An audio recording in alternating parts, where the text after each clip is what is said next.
Hello, everyone. This is Cathi Audiobooks and High Horse Press. Today we have episode 15 of Treasure Island, written by Robert Louis Stevenson. The remaining pirates, angry and frustrated over their lack of success, hold a secret council and present Long John Silver with the black spot. Silver calmly outmaneuvers his men by reminding them that they still have the treasure map. Dr. Livesey arrives at the stockade to treat the sick and injured pirates. Livesey tells Long John that if he holds off on finding the treasure, he'll do what he can to save him from the gallows. Here we go. 29. The Black Spot Again. The council of buccaneers had lasted some time when one of them re-entered the house, and with a repetition of the same salute, which had in my eyes an ironical air, begged for a moment's loan of the torch. Silver briefly agreed, and this emissary retired again, leaving us together in the dark. "There's a breeze coming, Jim," said Silver, who had by this time adopted quite a friendly and familiar tone. I turned to the loophole nearest me and looked out. The embers of the great fire had so far burned themselves out, and now glowed so low and duskily that I understood why these conspirators desired a torch. About halfway down the slope to the stockade, they were collected in a group. One held the light, another was on his knees in their midst, and I saw the blade of an open knife shine in his hand with varying colors in the moon and torchlight. The rest were all somewhat stooping, as though watching the maneuvers of this last. I could just make out that he had a book as well as a knife in his hand, and was still wondering how anything so incongruous had come in their possession when the kneeling figure rose once more to his feet and the whole party began to move together towards the house. "Here they come," said I, and I returned to my former position, for it seemed beneath my dignity that they should find me watching them. "Well, let 'em come, lad. Let 'em come," said Silver cheerily. "I've still a shot in my locker." The door opened and the 5 men, standing huddled together just inside, pushed one of their number forward. In any other circumstances it would have been comical to see his slow advance, hesitating as he set down each foot, but holding his closed right hand in front of him. "Step up, lad," cried Silver. "I won't hit you. Hand it over, lubber. I know the rules, I do. I won't hurt a deputation." Thus encouraged, the buccaneer stepped forth more briskly, and having passed something to Silver, from hand to hand, slipped yet more smartly back again to his companions. The sea cook looked at what had been given him. "The black spot! I thought so," he observed. "Where might you have got the paper? Why, hello! Look here now. This ain't lucky. You've gone and cut this out of a Bible. What fool's cut a Bible?" "Ah, there," said Morgan. "There, what did I say? No good'll come of that, I said." "Well, you've about fixed it now among you," continued Silver. "You'll all swing now, I reckon. What soft-headed lubber had a Bible?" "It was Dick," said one. "Dick, was it? Then Dick can get to prayers," said Silver. "He's seen a slice of luck as Dick, and you may lie to that." But here the long man with the yellow eyes struck in. "Believe that talk, John Silver," he said. "The screw is tipped to the black spot in full council, as in duty bound. Just you turn it over, as in duty bound, and see what's wrote there. Then you can talk." "Thank you, George," replied the sea cook. "You always was brisk for business, and as the rules by heart, George, as I'm pleased to see. Well, what was it anyway?" "Ah, deposed. That's it, is it? Very pretty wrote, to be sure. Like print, I swear." "Your hand a right, George," Why, you was getting quite a leading man in this here crew. You'll be captain next, I shouldn't wonder. Just oblige me with that torch again, will you? This pipe don't draw." "Come now," said George. "You don't fool this crew no more. You're a funny man by your account, but you're over now, and you'll maybe step down off that barrel and help vote." "I thought you said you knowed the rules," returned Silver contemptuously. "Leastways, if you don't, I do, and I wait here, and I'm still your captain, mind, till you're outs with your grievances and I reply. In the meantime, your black spot ain't worth a biscuit. After that, we'll see." "Oh," replied George, "you don't be under no kind of apprehension. We're all square, we are. First, you made a ash of this cruise. You'll be a bold man to say no to that. Second, you let the enemy out of this here trap for nothing. Why did they want out? I don't know, but it's pretty plain they wanted it. Third, you wouldn't let us go at 'em upon the march. Oh, we see through you, John Silver. You want to play booty, that's what's wrong with you. And then fourth, there's this here boy."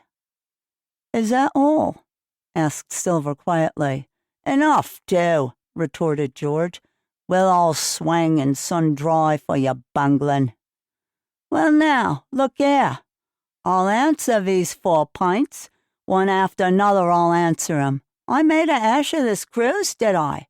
Well, now, you all know what I wanted, and you all know if that had been done that we'd have been aboard the Hispaniola this night as ever was. Every man of us alive and fit and full of good plum duff.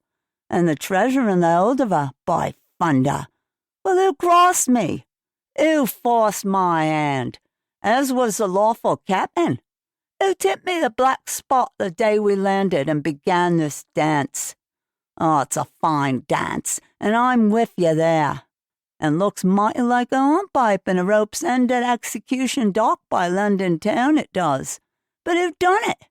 Why, it was Anderson and Anns and you, George Merry.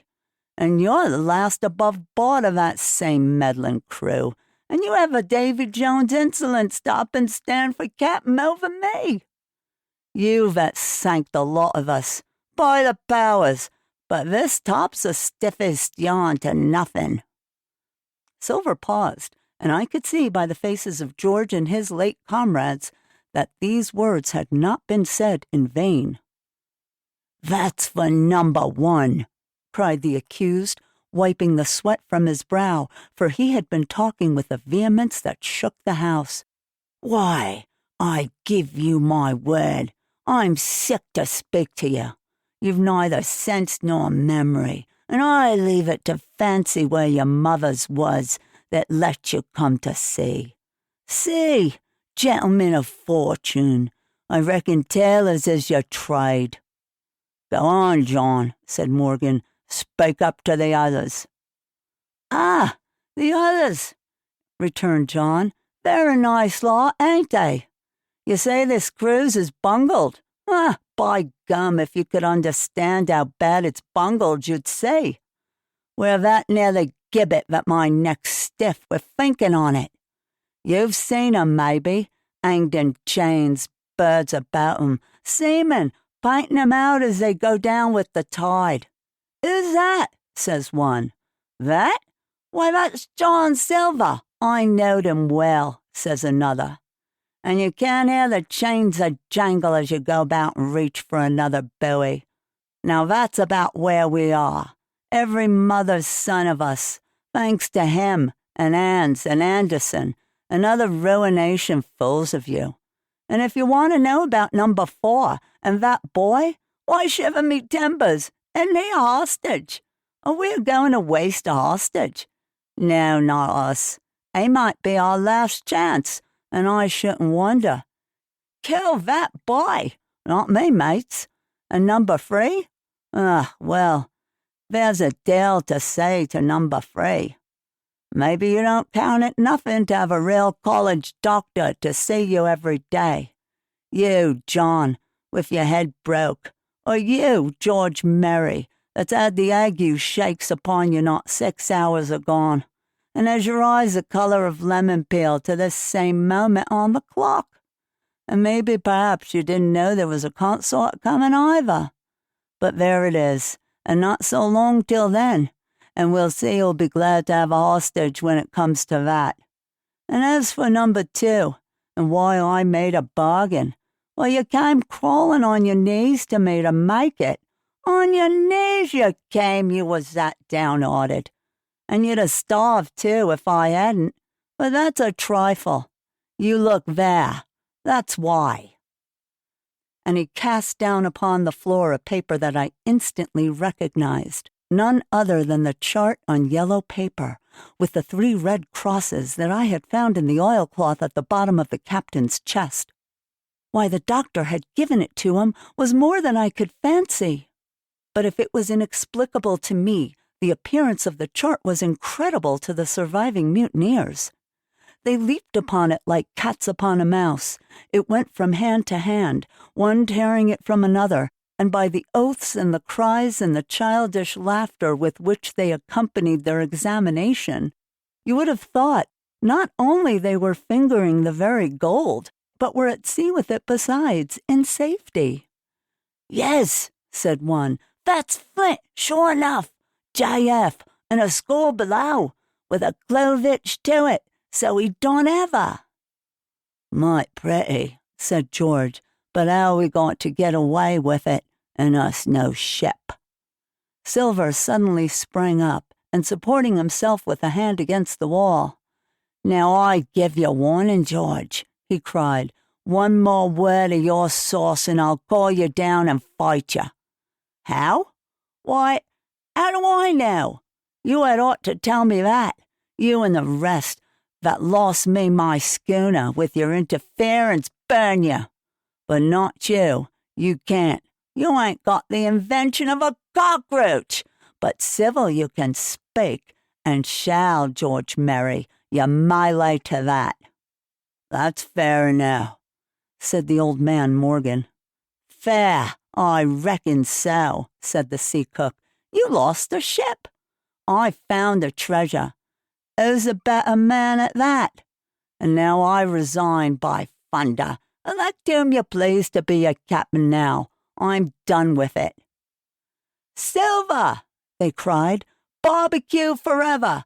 Barbecue for captain!" "So that's the tune, is it?" cried the cook. "George, I reckon you'll have to wait another turn, friend, and lucky for you, as I'm not a revengeful man. But that was never my way. And now, shipmates, this black spot, 'tain't much good now, is it? Dick's crossed his luck and spoiled his Bible, and that's about all." It'll do to kiss the book on still, won't it?" growled Dick, who was evidently uneasy at the curse he had brought upon himself. "A Bible with a bit cut out?" returned Silver derisively. "Not it. It don't bind no more'n a ballad book." "Don't it, though?" cried Dick with a sort of joy. "Well, I reckon that's worth having, too." Jim, here's a curiosity for you," said Silver, and he tossed me the paper. It was around about the size of a crown piece. One side was blank, for it had been the last leaf. The other contained a verse or two of Revelation. These words among the rest, which struck sharply home upon my mind. "Without are dogs and murderers."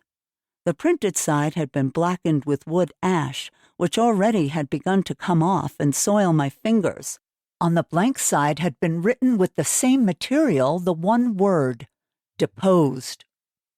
I have that curiosity beside me at this moment, but not a trace of writing now remains beyond a single scratch, such as a man might make with his thumbnail. That was the end of the night's business. Soon after, with a drink all round, we lay down to sleep, and the outside of Silver's vengeance was to put George Merry up for sentinel and threaten him with death if he should prove unfaithful. It was long ere I could close an eye, and heaven knows I had matter enough for thought in the man whom I had slain that afternoon, in my own perilous position, and above all, in the remarkable game that I saw Silver now engaged upon, keeping the mutineers together with one hand and grasping with the other after every means, possible and impossible, to make his peace and save his miserable life. He himself slept peacefully and snored aloud, yet my heart was sore for him, wicked as he was, to think on the dark perils that environed and the shameful gibbet that awaited him. Stay tuned. Dr. Livesey scolds Jim for deserting his post, but is pretty happy about the fact that Jim knows the location of the Hispaniola. And if you're enjoying the podcast, please leave a review. 30. On parole. I was wakened. Indeed, we were all wakened, for I could see even the sentinel shake himself together from where he had fallen against the doorpost, by a clear, hearty voice hailing us from the margin of the wood. "Blockhouse, ahoy!" it cried. "Here's the doctor!" And the doctor it was. Although I was glad to hear the sound, yet my gladness was not without admixture. I remembered with confusion my insubordinate and stealthy conduct, and when I saw where it had brought me, among what companions and surrounded by what dangers, I felt ashamed to look him in the face. He must have risen in the dark, for the day had hardly come, and when I ran to a loophole and looked out, I saw him standing, like Silver once before, up to the mid-leg in creeping vapor. "You, doctor! Top of the morning to you, sir!" cried Silver, broad, awake, and beaming with good nature in a moment. "Bright and early, to be sure, and it's the early bird, as the saying goes, that gets the rations. George, shake up your timber, son, and help Dr. Livesey over the ship's side. All's a-doing well. Your patients was all well and merry." So he pattered on, standing on the hilltop with his crutch under his elbow and one hand upon the side of the log house. Quite the old John in voice, manner, and expression. "We've quite a surprise for you, too, sir," he continued. "We've a little stranger here. He, a new boarder and lodger, sir, and looking fit and taut as a fiddle. Slept like a supercargo, he did, right alongside of John. Stem to stem we was all night." Dr. Livesey was by this time across the stockade and pretty near the cook, and I could hear the alteration in his voice as he said, "Not Jim?" "The very same Jim as ever was," says Silver. The doctor stopped outright, although he did not speak, and it was some seconds before he seemed able to move on. Well, he said at last, "duty first and pleasure afterwards, as you might have said yourself, Silver. Let us overhaul these patients of yours." A moment afterwards, as he had entered the blockhouse, and with one grim nod to me, proceeded with his work among the sick. He seemed under no apprehension, though he must have known that his life, among these treacherous demons, depended on a hair, and he rattled on to his patients, as if he were paying an ordinary professional visit in a quiet English family. His manner, I suppose, reacted on the men, for they behaved to him as if nothing had occurred, as if he were still ship's doctor and they still faithful hands before the mast. "You're doing well, my friend," he said to the fellow with the bandaged head, "and if ever any person had a close shave, it was you.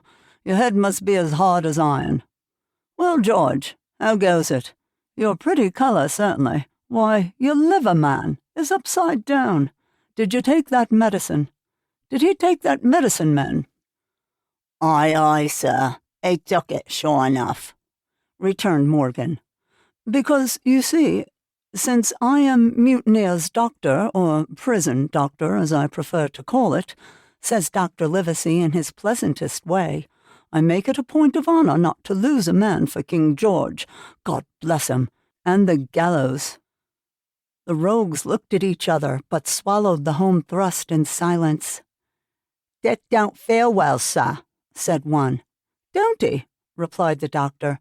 "Well, step up here, Dick, and let me see your tongue. No, I should be surprised if he did. The man's tongue is fit to frighten the French. Another fever." "Ah, there," said Morgan. "That come to spilin' Bibles."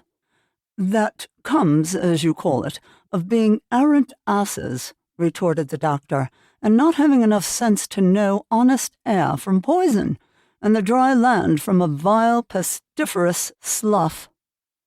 I think it most probable, though of course it's only an opinion, that you'll all have the deuce to pay before you get that malaria out of your systems. Camp in a bog, would you? Silver, I'm surprised at you. You're less of a fool than many, take you all around, but you don't appear to me to have the rudiments of a notion of the rules of health. Well," he added after he had dosed them round, and they had taken his prescriptions, with really laughable humility, more like charity schoolchildren than blood-guilty mutineers and pirates. "Well, that's done for today, and now I should wish to have a talk with that boy, please." And he nodded his head in my direction carelessly. George Merry was at the door, spitting and spluttering over some bad-tasted medicine, but at the first word of the doctor's proposal, he swung round with a deep flush and cried, "No," and swore. Silver struck the barrel with his open hand. "Silence!" he roared, and looked about him positively like a lion. "Doctor," he went on in his usual tones, "I was a-thinking of that, knowing as you had a fancy for the boy. We're all humbly grateful for your kindness, and as you see, puts faith in you and takes the drugs down like that much grog. And I take it I've found a way as'll suit all. Hawkins, will you give me your word of honor as a young gentleman? For a young gentleman you are, although poor born, your word of honor not to slip your cable." I readily gave the pledge required. "Then, doctor," said Silver, "you just step outside of that stockade, and once you're there I'll bring the boy down on the inside, and I reckon you can yawn through the spars. Good day to you, sir, and all our duties to the squire and Captain Smollett." The explosion of disapproval, which nothing but Silver's black looks had restrained, broke out immediately as the doctor had left the house. Silver was roundly accused of playing double, of trying to make a separate peace for himself, of sacrificing interests of his accomplices and victims, and, in one word, of the identical exact thing that he was doing. It seemed to me so obvious in this case that I could not imagine how he was to turn their anger. But he was twice the man the rest were, and his last night's victory had given him a huge preponderance on their minds. He called them all the fools and dolts you can imagine. Said it was necessary I should talk to the doctor, fluttered the chart in their faces, asked them if they could afford to break the treaty the very day they were bound to treasure hunting. "Now, by thunder," he cried, "it's us must break the treaty when the time comes, and till then I'll gammon that doctor if I have to oil his boots with brandy." And then he bade them to get the fire lit and stalked out upon his crutch, with his hand on my shoulder, leaving them in a disarray and silenced by his volubility rather than convinced. "Slow, lad, slow," he said. "They might round upon us in a twinkle of an eye if we were seen to hurry." Very deliberately, then, did we advance across the sand to where the doctor awaited us on the other side of the stockade. And as soon as we were within easy speaking distance, Silver stopped.